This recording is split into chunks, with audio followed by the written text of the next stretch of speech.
San nga may lubak na may konting daan, dapat pinupuntahan.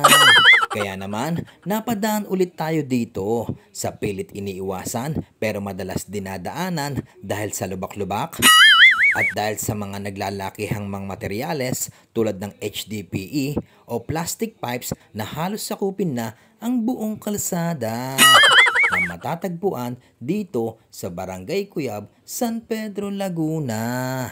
At open nga ito mula Lunes hanggang Linggo, 24 oras.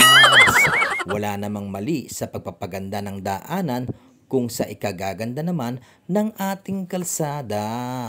Ang tanong, hanggang kailan kaya? Kailangan lang naman ay konting sistema. At wag naman sana na nakapag nagawa na ay sisirain ulit.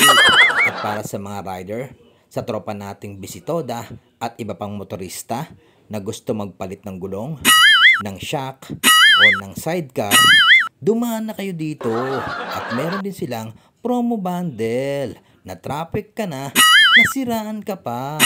Kahit ano pang hinihintay nyo, daan na!